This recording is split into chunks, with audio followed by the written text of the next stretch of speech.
I can start, Sriji, if you can Please. help me with the sloka. Sure.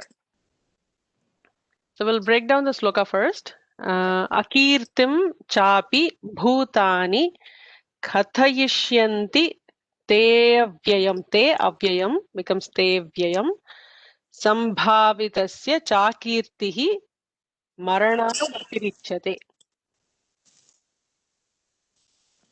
Okay, I'll chant the first line, or maybe by quartlet, if you want to repeat after me.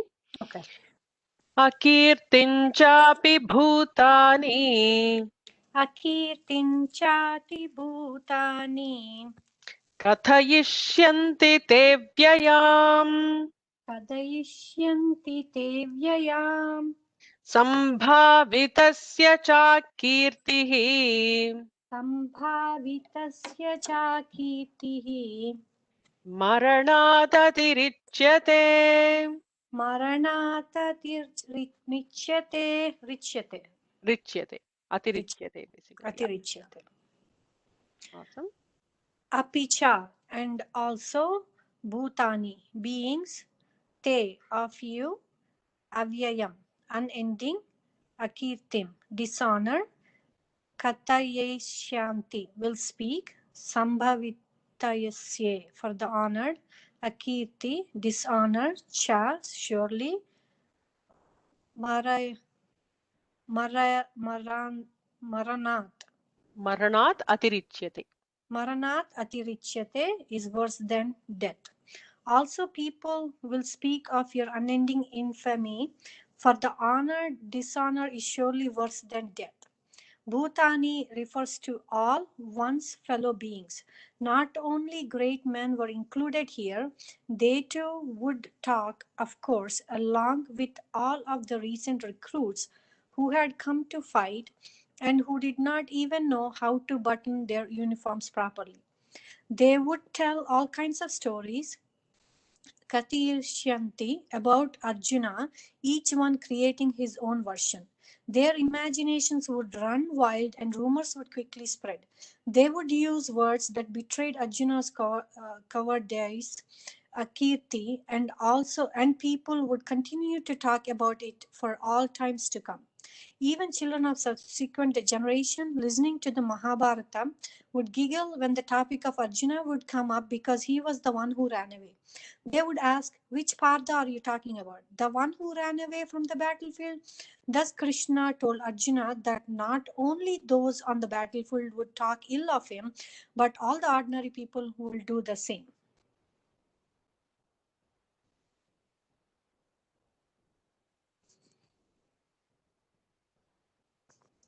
For someone who had no name or fame, there would be no problem. No one would care whether he ran away from the battlefield or not. People who would only assume that such a person was one of those soldiers who ran away. But if Arjuna ran away, it would be the front page news because he was held in such high regard. Akirti, ill fame, is not the same as loss of fame. It is opposite of fame and is worse than death for the one who was held in such high esteem by the society. The argument here then is that if Arjuna cared about dharma, he should not leave the battlefield, and if he did leave, he would incur papa. Even if he did not care about incurring punya papa or about his own dharma, but cared only for his own name and fame, the ill fame would be worse than death because no one can live with ill fame, which is not at all legitimate. To have earned ill fame is one thing, but if it is unearned, undeserving, Krishna said it is worse than death. Arjuna might as well have asked, how will I have ill fame just by going away? To this, Krishna said, Okay, we'll continue the next sloka and then we'll pause to discuss. Would somebody else want to read this?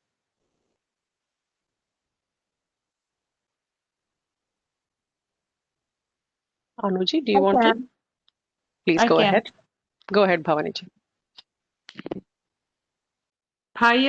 भयद्रणादुपरतं मंस्यन्ते त्वां महारथाः येषां च त्वां बहुमतो भूत्वा yasyasi laghavam. Yasyati laghavam. Yasyasi laghavam. Maharatha, Maharatha, great warriors. Cha, and. Tvam, you. Bhayat, out of fear. Ranat, from battle. Uparatam, one who has retreated. Mamsyante, will regard. Yesham, of whom. Tvam, you. Bahumataha, highly esteemed. Bhutva, having been. Lakhavam, lightness, fall in esteem. Yasyasi, you will receive. Yasyati. Yasyasi. Yasyasi. Yasyasi. You will receive. The great warriors will consider you as having retreated from the battle due to fear, and you, having been so highly esteemed by them, will fall in their esteem. The word Maharathas refer to Karna, Duryodhana, and the others. Karna was Arjuna's arch enemy and along with Duryodhana was supported by others of great valor. In this verse, Krishna told Arjuna that they would look upon him as one who had run away from the battlefield out of sheer fright at the sight of Karna and Duryodhana's army.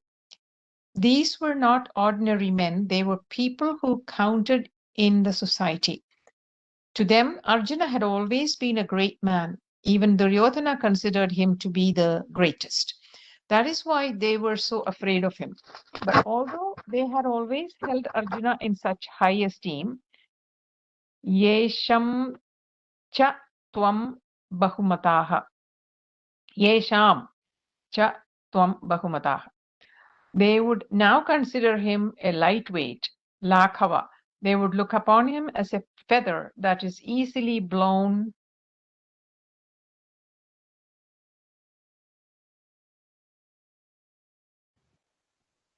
You're here, away. This is where I have a problem with this. I know. So that's where I'm highlighting. Usually I tend to highlight. So this line. Thank you. Yeah. They would look upon him as a feather that is easily blown away. He would become an ordinary person to them. Krishna knew that Arjuna was a great man and that his problem was one of affection and sympathy. That's why he told Arjuna that they would look upon him as the one who ran away. Krishna knew that Arjuna's desire to run was not due to fear, and that in fact he was not running away. Rather, Arjuna was giving up the fight according to his own arguments out of sympathy. But Krishna knew that no one would understand that. There was no dharma involved, nor prudence either. Krishna therefore told Arjuna that running away would be neither prudent nor an ethical action. He would lose all of the name and fame that he had earned thus far, which would prove to be worse than death. People would make fun of Arjuna. If he went to Rishikesh and sat under a tree, all the pilgrims would come to see Arjuna who had run away from the battlefield. And having become a sadhu, there would be no recourse for Arjuna. At least if he had remained as he was, people would be afraid of him. But no one is afraid of a sadhu because he has taken the oath of ahimsa and therefore cannot seek restitution. People will come and talk ill of you, Arjuna, Krishna said. They will say, what kind of a sadhu are you, Arjuna, to have gone against the dharma? You will have to live with all their accusations and you are not going to enjoy that. Should we continue? I think we should continue with one more sloka. Just looking at this Okay. one. Yeah. Does anybody else want to read? Maybe we'll check. And I can. please go ahead, Taraji. Thank you, Bhavaniji. Thank you. avachyavadhamscha bahun vadishyanti tavahitaha nindantastava samarthyam tatho dukkataram nukim. Cha and tava, your, ahita, enemies, tava, your, samarthyam, prowess, nindantaha, belittling, bahun, many, avachyavadhan, unutterable things, vadishyanti, will say, tathaha, than that, dukkataram, more painful, nukim, is there anything? And belittling your prowess, your enemies will say many unutterable things about you. Is there anything more painful than that? Arjuna's enemies, Duryodhana and others, would think that Arjuna went away out of compassion. Even if Duryodhana knew it to be so, he would definitely not say so. Simple psychology was involved here. Duryodhana was a ruler, and already there was talk that Duryodhana was occupying the throne illegitimately. The subjects were not happy with Duryodhana on that score, even though he introduced a lot of welfare schemes to win them over. They knew in their hearts that Duryodhana was just trying to convince them that he was a good person, when in fact he was a usurper and was occupying the throne illegitimately. Everyone knew this. How Arjuna's retreat would be perceived. Also, if Arjuna were to go away out of compassion, which would have been the case, Dharmaputra would definitely have followed him. Bhima and other Pandavas would have done the same. Therefore, Duryodhana would be victorious without a shot and would definitely not have allowed the news of Arjuna's real reasons to spread, because he would not want the people to look upon Arjuna and the Pandavas as truly great. To allow this to happen would not have been good psychology on Duryodhana's part, because he would have wanted to draw the attention of all his subjects towards himself. As the ruler, he was the person to be looked up to, not anyone else. Duryodhana could not afford to have anyone else greater than himself be looked up to by the people. I'll scroll down. Okay, we're here. His government would fall, and the subjects may have started a revolution in an attempt to oust him. Duryodhana would see to it that he himself was projected and Arjuna demeaned. He would say that Arjuna ran away out of sheer fear. Whatever esteem the people had for Arjuna would go, and they would think that because he ran away from the battlefield, Arjuna deserved to live in the forest. No one would respect such a person, because they knew that Dharma and Duryodhana would make sure that people would talk. Your enemies will use words about your capacity and courage that are impossible for me to repeat. Avachya vadhan bahun vidishyanti tava ahitaha. Krishna therefore told Arjuna, what can be more painful than that? Tatha dukkataram nukim. Even the fresh recruits, the simple soldiers, would talk. There would definitely be victory parties with a lot of drinking and talking. One soldier would say Arjuna ran away as soon as he looked at him. Another would say Arjuna became frightened when he put his hand on his mustache. Another would say that all he had said to Arjuna was, "Get out," and he fled in fear. Such people would also, no doubt, talk about Krishna in the same way. Having involved Krishna in the battle, Arjuna was now thinking of running away.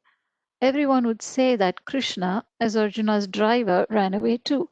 Thus, Krishna may have said, on top of everything else, Arjuna, you've also brought me into this mess. In this next verse, Arjuna is told to get up and fight. It's an Awesome. announcement. Thank you. So we'll just take a quick second. I think this one is a lot easier for us to understand compared to the Atma Jnanam that we were doing in the initial set. But what I would like to remind everybody is the concept of the Uttama Adhikari, the Madhyama Adhikari, and the Adhama Adhikari that we have discussed in some of the classes. So think about the first set, and usually we see this pattern that they start from the Uttamadhikari. Whether you see like Patanjali Yoga Sutras, he starts off with the most difficult topic, and then he goes into easier topics later. Similarly, even the Upanishads, Kathopanishad, Kenopanishad, it actually starts off with identifying the ones who are prepared and who are ready for the jnanam. They get the jnanam, and so they don't have to wait to listen to all the initial description that probably is not required for them because they're more prepared to it. So Bhagavan is following the same pattern, and he mentions in fourth chapter that nothing is new knowledge. He says I've taught this for a long time, and over a period of time it kind of disappeared. So I'm actually rephrasing all of those what I've previously taught to the Surya Bhagavan. He's what he says. So here the first set was aimed for the Uttamadhikari, the Atma Jnanam. Right, ultimately that is the reason neither you're getting killed nor you're killing, and this is all um, so the Atma is the ultimate something that we need to focus ourselves to be as the Atma. So this body and mind and soul, or the mind and sense organs, are not who we are. So that realization, or the self-realization part, was handled first. And then he went into, okay, if you do not understand that part, at least for the sake of the good and the bad, the dharma and the adharma, the right and the wrong, just even if you want to just focus on that, it is your dharma as a kshatriya, as a Pandava, that you're supposed to have this fight for many reasons, including what happened to Draupadi, or what they have gone through. He's supposed to do that fight. And now he's saying, even if you do not believe in punya papam, even if you do not believe in swargam and narakam, even then, if somebody actually goes to Krishna and says, I do not see these, or I don't know where a Swargam is or where a Narakam is, I do not believe in all of this, should I fight? And Bhagavan's answer will be absolutely. You have to do this fight because your status in society, your value, and the respect that you enjoy in this society, they will all come down. This is what you're supposed to do, and you should be doing it even for materialistic reasons. So this is what Krishna is trying to explain to the Adhamadikari. So this is how the category works. One other thing, as we say, Kshatriyas, for all of us generally, Manam is very important, right? Apamanam we cannot withstand, and especially for Kshatriyas, that ego is very powerful. So for which many wars have been fought in the past. So Bhagavan is just bringing that up, and the immediate next verse he'll say is get up and move. So this is more of the next verse that's coming up, is very directional and instructional. He'll say, okay, now get up and move, and he has done that once before in the third shloka of the chapter 2, third, that he says get up and fight. Okay, so any thoughts on this before we move to the next set? This set is easier compared to the first one, right?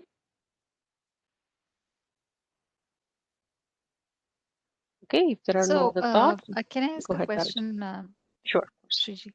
You said Uttamadhikari and Madhyama. So, who are these two categories of people here? It's just Arjuna he's addressing, right?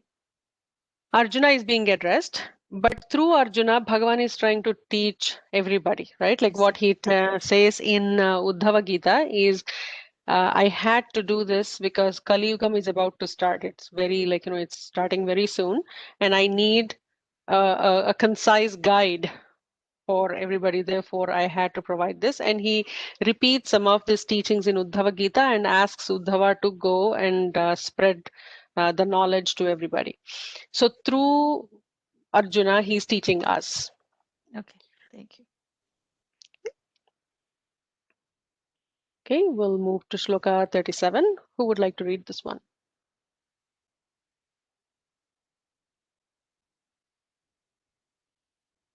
Shall I pick somebody? Krantiji, would you like to? Yes, Sriji, I will. Please go ahead. 1 second.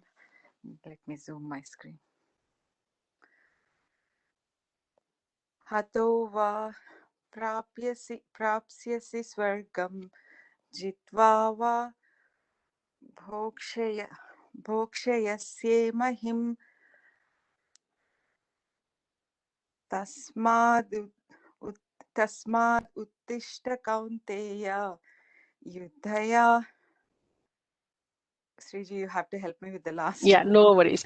Yuddhaya krita nishchayaha. Yudhaya krita nishchayaha. Thank you, Sriji. Awesome, no worries. Hataha va, or if destroyed, swargam, heaven, prapsyasi, you will gain, jitva, or conquering, mahim, the earth, bhokshayasye, you will enjoy, tasmat, therefore, kaunteya, O son of Kunti, yudhaya, to fight, kruta nishchaya, having resolved, uttishta, get up. Just minor observations. Uh-huh. Bhokshyase is the term. This one. Okay, Oh, Sriji. sorry. Bhokshyase. And this is Yuddhaya. Yuddhaya is a different term in Sanskritam with a different vibhakti. It will change the meaning. So this one is Yuddhaya, for Yuddha, versus Yuddhaya would be with Yuddha as an instrument. Okay. Yudhaya, to fight. Krita nishchaya, having resolved. Uttishta, get up. And bhokshayasya. Destroyed, you will gain heaven. Victorious, you will enjoy the world. Therefore, O son of Kunti, get up, having resolved to fight.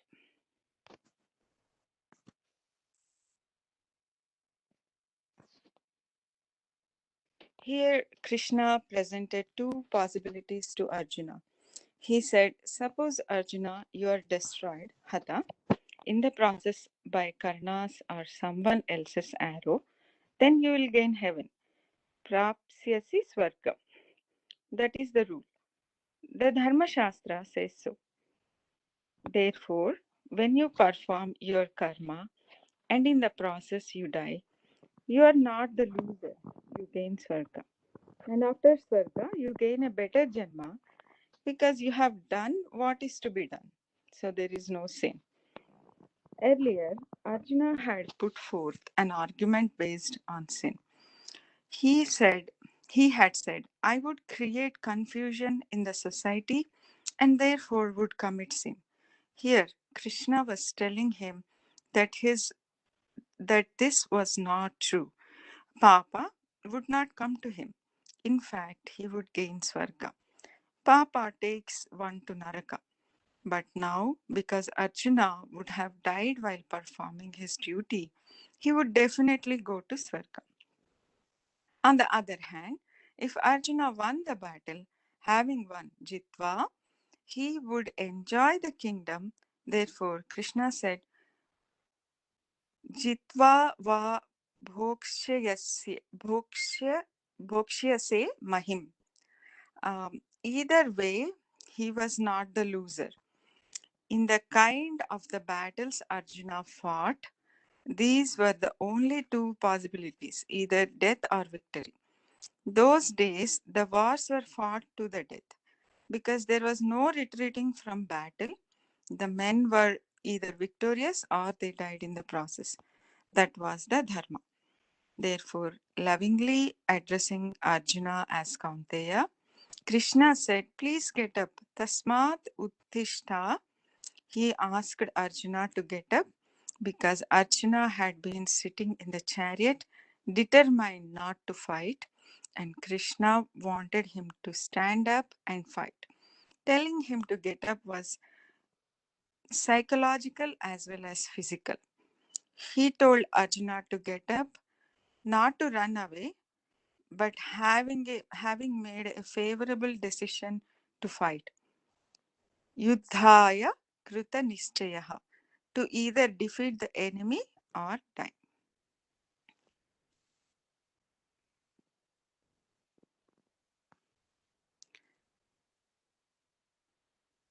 Once he had finished with the argument, Krishna moved to a more general standpoint. Arjuna's situation involved a fight, but because the Gita is a Shastra, his situation had to be converted into something that was common, universal. Therefore, he said, Awesome. So we'll just take a quick minute here. I think that was a pretty straightforward sloka. But Uttishta, so that actually is, I use that very much like a motivational word for myself. And like anything that I feel like, okay, I'm not up for it, I don't feel like doing it right now. My worst thing, obviously, like I'm sharing personal information. I hate dishwashing quite a bit, and I tell myself, "Uttishta, you have to do it now." So you could use that, and it's a very powerful word word and very personal, like how Bhagavan says, "Get up now." Uh, but the important thing to note is we usually divide duties into two types, right? There is a pleasant duty and there is an unpleasant duty. For the pleasant duty that I'm in the mood for, and the a duty that is pleasant today may not be pleasant tomorrow, or pleasant this moment may not be pleasant after 5 minutes. But when it is pleasant, we don't have to talk about it. We will get it done. But when it is unpleasant duty, that's when we seem to hesitate a little bit and come up with reasons and blame somebody else for it. So Bhagavan uses the next shloka to explain to us how to handle those scenarios. So next shloka is very important and very practical. So even in this one, you can use that uttishta as a more of a practical approach. But the next shloka is very important. So we'll look at that. Who would like to read this shloka? I can read it. Okay. Go ahead, Arpita. So I'll do the next one. You do, Shrita. Okay. Sukadukhe same krutva labhalabhai jaya jayau tato yuddhaya yujyasva naivam papamavapsyasi. Did I get it right, Sriji? Yes, labha labhau and jaya jayo. That's a dvandva samasa. So usually that's dual. So in Sanskritam we have singular, dual, and plural, right? So this is the dual case. So it's labha labhau. Okay, thank you. Okay. Sukha dukhe, pleasure and pain. Labha labhau, gain and loss. Jaya jaya, victory and defeat. Same, same. Krutva, having made.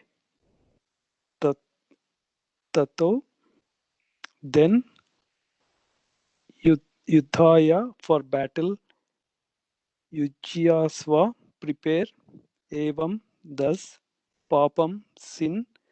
Na avapyasi, you will not incur.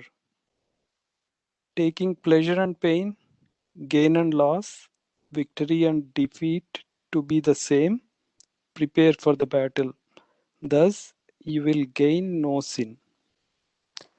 May I ask a question? Just is this zoomed enough, or is everybody able to see it clearly, or shall I zoom it a little bit more? This is clear. Okay. Just making sure. I'm reading me from at the least. book, so I'm okay. That's what I assumed. Yeah. Yeah. You were going ahead of me before I Okay. scrolled. You started, so I assumed you were reading from the book. Okay. Taking pleasure and pain with equanimity as though they are one and the same is the seed for karma yoga.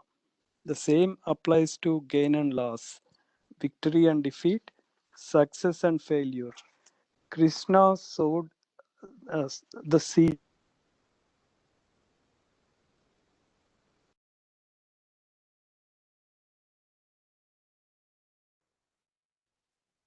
Hari Om. Oh, sorry. Am I back? Yes, you are. Okay. Krishna sowed the seed here and discussed it later. The whole Gita is based on the psychology of Ragadvesha, likes and dislikes. Raga and Dvesha are the known causes for our sorrow. There may be 100 unknown causes, but they can be reduced to raga and dvesha.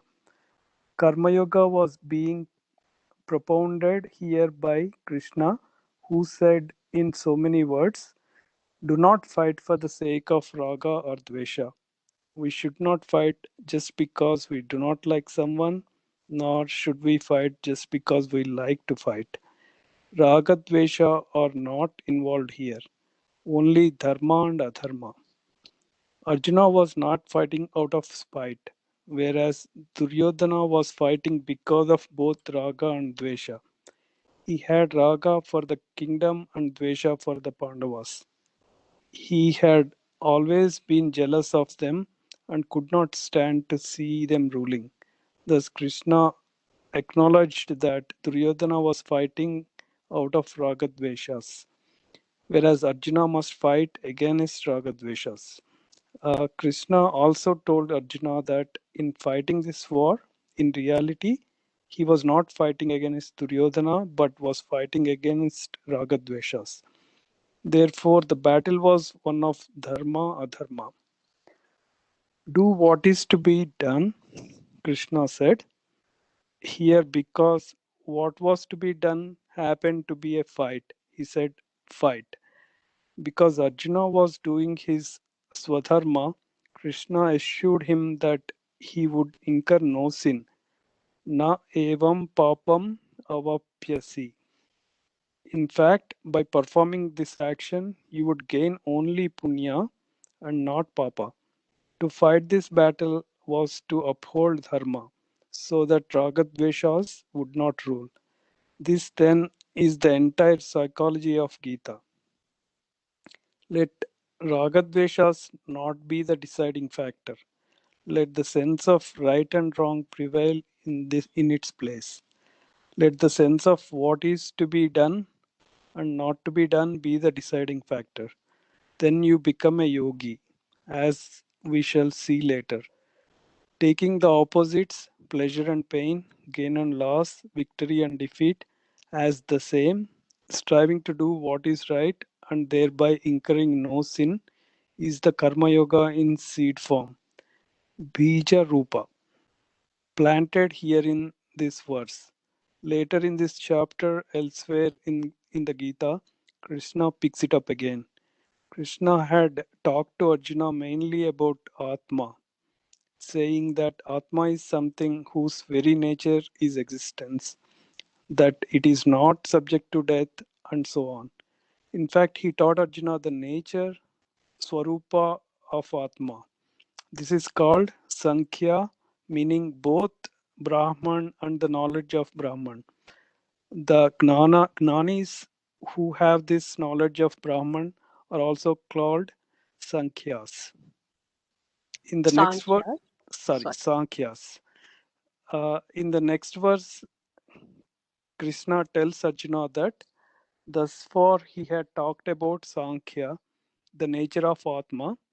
Now he would elaborate upon Karma Yoga, which had been said only in seed form, that is, briefly thus far.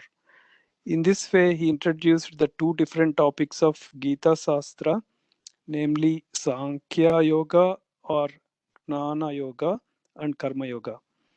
Because this is an important section of the Gita, Shankara comments upon it in some detail. Okay, we'll just take a couple minutes to debrief on this one. So I think what Bhagavan is talking about, and this sloka could be just deciphered in like multiple small little pieces. So the first quartlet says Sukha Dukkhe Same Kritva. So prepare yourself. And what my Guruji used to call this, he would say, like, intelligent coefficient is important and people think that is important for success, but it is the emotional quotient. That is, the EQ is, if it is not healthy, a person will be easily disturbed, and a disturbed person cannot perform well. So even though he has a very sharp intellect, so that would not really serve all the time, because we cannot guarantee success for everything at every time forever. So as long as we have the equanimity to face either failure or success, like, labha alabho, the gain or loss, and he says jaya jayo, victory or defeat. If we can manage these, the comfortable and the uncomfortable situations, sukham and dukkham, then Krishna doesn't teach us like how to succeed all the time. He just teaches us how you should learn to face both success and failures. So whether it is like, small little things, it doesn't even have to go all the way to like gain and loss for us to get irritated, right? Like, the temperatures could fluctuate a little bit. It could go get to a little cold or a little hot, and we are irritated with it. Knowing that we have no control on the outside temperature, sure, you can turn on your AC or your heater and stay warm. But minor things like these, or like, even those frustrate us, but how do we find that equanimity? That's the whole point, right? Like once you get to that point, then karma yoga starts becoming very easy. There is nothing unpleasant, there is nothing pleasant, there is nothing that I like or dislike. And my Guruji used to say, stop putting things in those two categories of buckets, like and dislike. And even during meditation, we used to be taught that any thought that comes, don't force yourself to stop thinking, because thoughts are going to come. But he would say what you need to do is to not categorize those thoughts into, oh, this is a good thought and this is a bad thought. He would say, simply smile to yourself that you had a thought and you try to brush it aside and try to stay focused.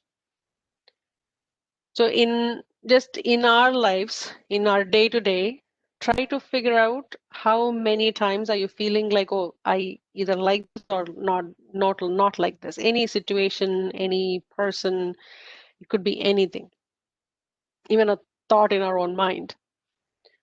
And this verse, just if you print it and put it on your desk and remind yourself very often with the meaning, it's a very, very important verse, a very practical one. And each and every one of those steps, it takes a whole like lifetime to get there, but a critically important verse as is.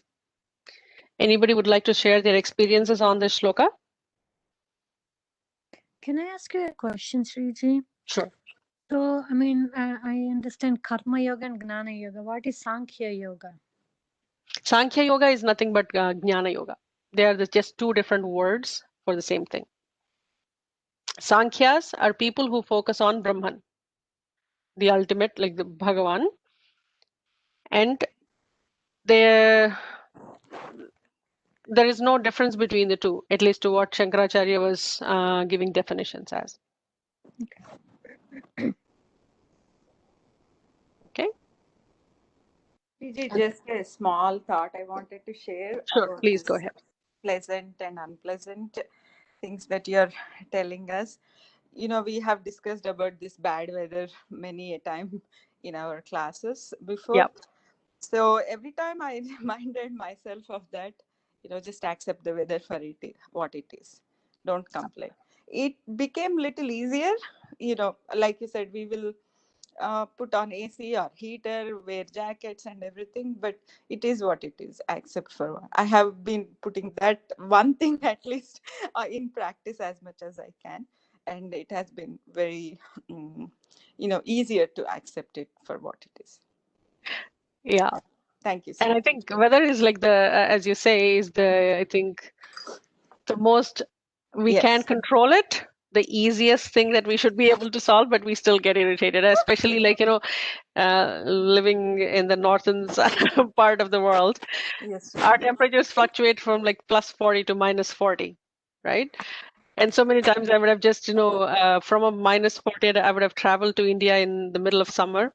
Mm-hmm. And that's it, like, 80 degrees temperature difference as soon as you you land there, right? Yes. And I would just mentally prepare myself. And what I learned over the years is to see Bhagavan in the weather. right? Like, Yes. ultimately it's like, sun's rays, and you can just put it in so many different ways.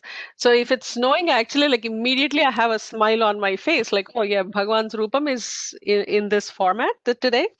So it feels like, I have like this pleasantness. Actually, we had our first snow on November 1st this year. It's supposed to snow towards the end of December. And honestly, like my work, like currently I'm working from home, but my office is like 20 kilometers from here, just one single highway. Mhm. And it did not snow in that place. I live a little north, 20 kilometers north. And we had like our roofs covered in snow. My backyard, like, I couldn't see any grass in the backyard. There was so much snow that I actually made like, a snow family for my niece. And obviously, like a lot of people were upset that day that because we did not change our winter tires yet, we were not prepared for this. But for me, it was like so pleasant to actually see that, like, snow, and I wasn't expecting it. So I actually could just, I relate to everything as Bhagwan. So I think that makes it easy for me. That's my personal thing. And if anybody wants to try that. And sometimes I, like, I just, tear up when I see a different kind of a weather. When it rains, I really love rains and thunders and lightnings. And lightning, actually, I don't know if I mentioned it before. It comes in Kenopanishad, the meditation on lightning, Bhagwan as lightning. So you can see him in everything and feel his presence, than complain about what you really can't control anyways. Okay, Hey, thank you for sharing your thoughts. maybe an extension to what you said, maybe not exactly, the same comparison. Maybe you all need to look at COVID too. You don't have any control of what you can do about it. You may not enjoy like weather. So, because I don't know what's the positive side of it is, other than we are learning all Gita because of probably COVID, we are all stuck at home. I know. But yeah, I don't think we would have gotten into all this, other than because of COVID. But I mean, that's definitely something when you don't have any control of what's going on surrounding you, instead of getting upset or complaining about it, I guess accept and do what you can. Yeah. And the acceptance should also, Bhagavan says, is not going to be passive. Accept because of your intelligence, not as passive, oh, it's not in my hands, it's not controlled. Understanding intellectually that it is beyond your control, therefore you really can't do anything. Anything about it. Yeah. And make it like, make it as positive as you can. Yes, thank you. So, any other thoughts before we move to the next shloka? I would like to share my experience in Let's Bombay. go ahead. Every minute there's a train to suburban trains. If I miss one train, I used to feel fret like anything. But when I went on a pilgrimage to Badrinath, at Rishikesh, we had to change our bus to a bigger bus flying to Delhi, going to Delhi. So my all the luggage was transferred to my bigger bus. But in the meantime, when I went for a cup of tea, that bus left without us. Uh-oh.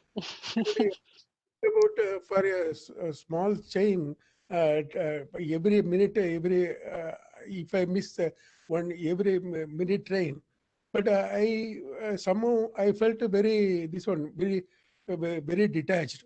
And then the rickshawala came that, sir, don't worry, you come with me.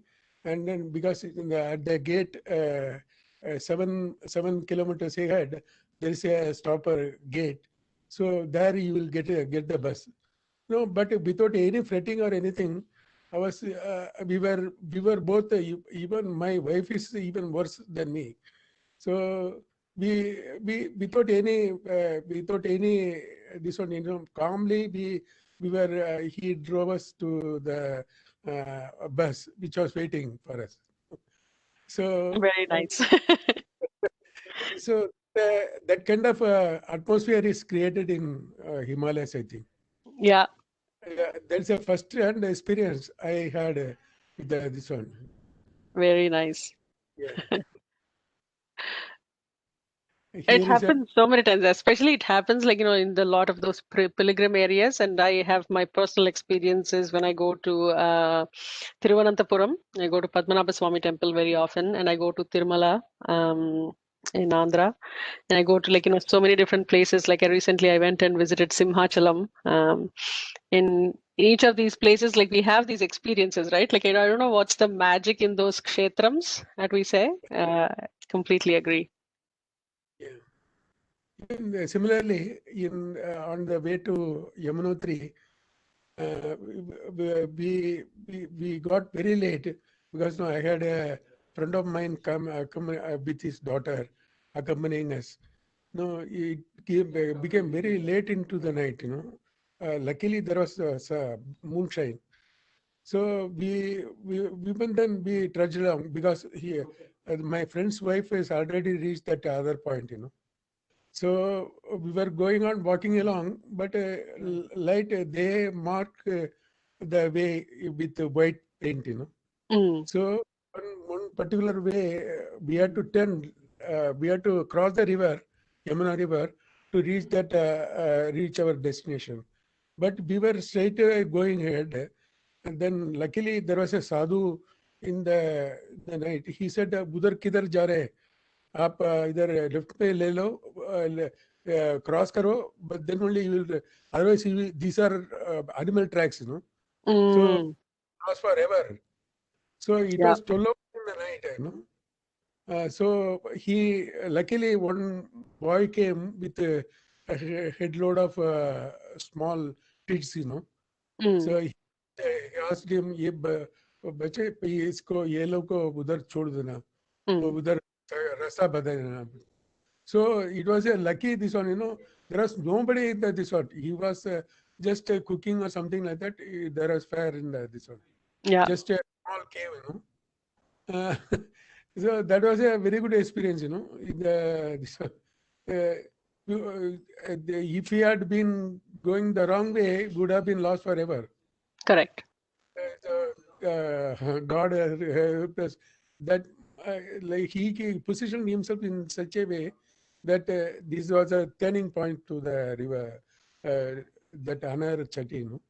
Uh, that is what recognized, because we could not, we had to trudge along because his wife is already there. Our group was already in that resting place, for Mm, dinner. mm, yeah, Luckily, we could reach around 12 o'clock or 1 o'clock in the night, in the middle of the forest. But we never felt any fear. yeah. Yeah. I can believe that too. So, couple things that I feel, and these happen when we don't panic, right? And in those kshetrams, we have more of that, I think, peace. This is my personal view. It's not anything that my gurus have mentioned. So I can't say how authentic this is. But what I personally feel is in any of these pilgrim places, we are a lot more peaceful and we are able to listen to our conscience. And when we are listening to that conscience, we are in the unfearing mode. And if something does happen, in these kind of scenarios, the help arrives. I don't know if I've spoken to many people about this, but somehow you don't know where it came from. Suddenly there is some help that arrives. And we just pass that, whatever situation is, we just go beyond that.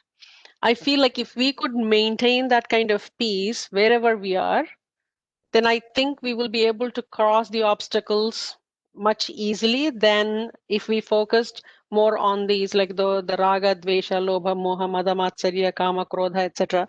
The whole sequence of irritations, and what irritation brings is anger. With anger, we get this and we get that. So there's a bunch of stuff that happens, right? Yeah. So, More particularly, even the Bayside dhabas, they are yeah, very helpful.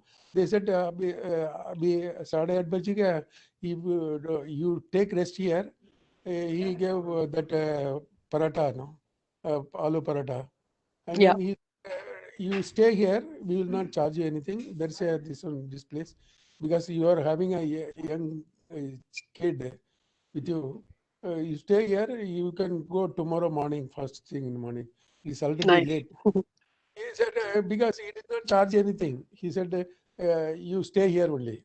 Yeah, Then even then, we could not afford to stay there because we went ahead.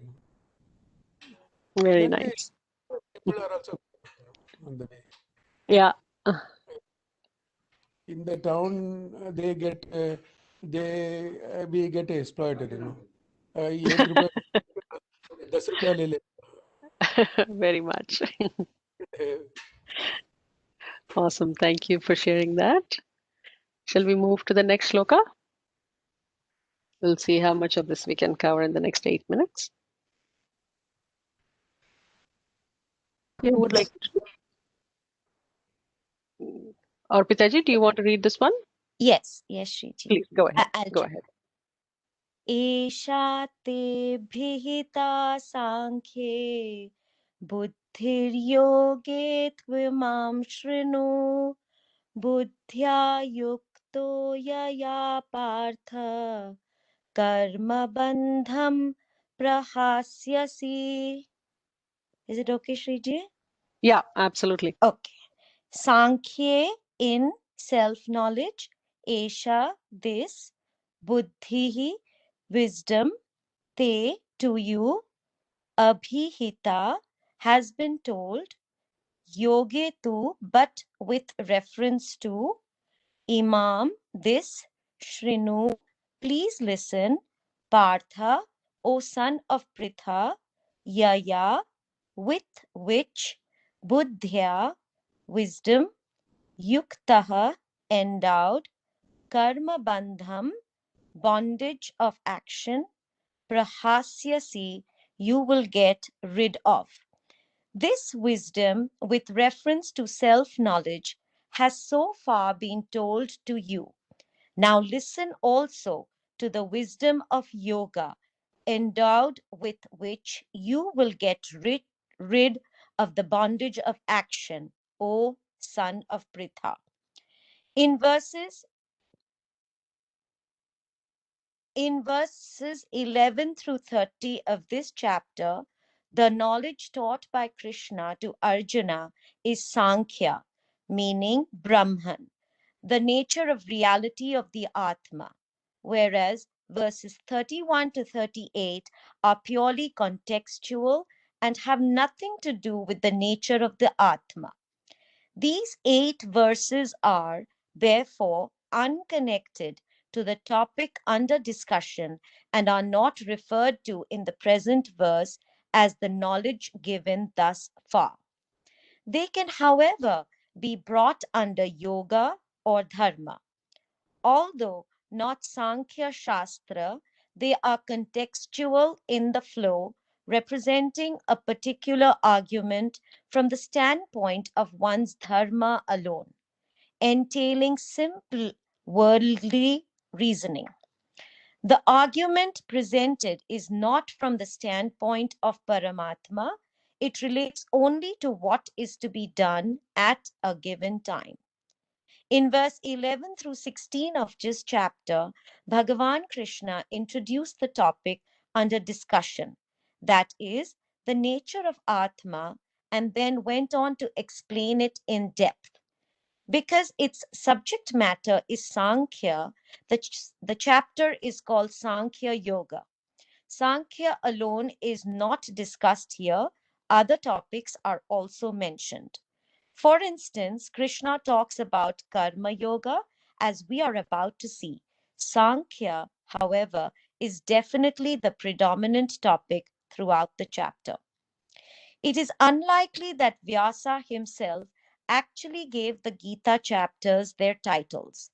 They were probably added by others to indicate the central topic of each chapter. In all the chapters, the topics indicated by their titles are discussed along with other topics. In fact, although the 12th chapter is called Bhakti Yoga, there is an even more extensive discussion on this topic, Bhakti, in the 11th chapter, where Arjuna praised Lord Krishna. Similarly, in the chapter entitled Dhyana Yoga, there are only a few verses about meditation, dhyana itself. Up to the point we have reached in this chapter, Sankhya has been taught, and this particular verse is a provisional conclusion of the topic. For those who study Vedanta Shastra, it is very important to know why Krishna concluded the topic here as he did. The reason is that there are two Shastras within the Gita Shastra, the Karma Shastra and the Moksha Shastra. Moksha Shastra is Vedanta, and the Gita can be considered as the Gita can be considered a Moksha Shastra. No, can be considered a Moksha Shastra. Karma Shastra is the Karma Kanda, which discusses the various rituals, karmas, or means sadhanas to gain various ends, sadhyas. Karma Kanda is also Veda, but karma is its subject matter. The subject matter of Moksha Shastra is knowledge or jnana. Okay, we'll pause here because we have 3 minutes. Just wanted to reiterate this point, the Moksha Shastra and the Karma Shastra part. So we can, like, there have been endless debates on which is better than the other, which is higher, and karma could lead to moksha as well, and jnana could lead to moksha as well. There is like multiple debates, and everybody, I think, can follow whatever the philosophical teachings that they follow. But what Shankaracharya specifically, there he writes like a whole thesis on this, is he says if you want knowledge about something, let's assume if you want knowledge in physics, by going into a physics laboratory and by turning a few things on and, like, doing some experiments with all the instruments that are lying around, you would not understand what physics is as much as you understand it by gaining knowledge about physics. So, and he gives some of those kind of examples to say, in order to understand Brahman, you have to understand Brahman. And by understanding Brahman is how you get moksha. What you need to do before and even after you get the knowledge about Brahman, you need to follow karma yoga. Because everybody is supposed to be doing karma, like, because we cannot survive without doing any activity. But the activity should be, the backdrop of the activity that we do is the knowledge that we just learned about Brahman and who we are as the Atma. And this could be debated to nth degree. I personally believe in it, that if I do a puja, I am doing it for Lok Kalyanam, for my satisfaction, to show my gratitude to Bhagavan, but I don't know, and I don't know if I would get knowledge of Atman by doing that puja. I personally have no experience in that. I am not a jnani by any means. So I'd like to just open it for a couple comments on that, because there are so many different viewpoints that various gurus have given us. I would like to hear if anybody else has a different view on it.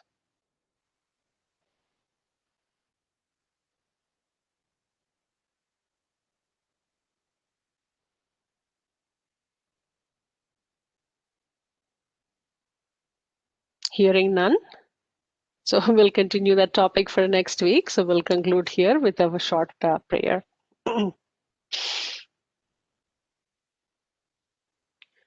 ॐ पूर्णमदः पूर्णमिदं पूर्णात् पूर्णमुदच्यते पूर्णस्य पूर्णमादाय पूर्णमेवावशिष्यते ॐ शान्तिः शान्तिः शान्तिः हरिः ॐ श्रीगुरुभ्यो नमः हरिः ॐ Loka samasta sukhino bhavantu. Sarvam Sriman Narayana Charanara Vindarpanamastu.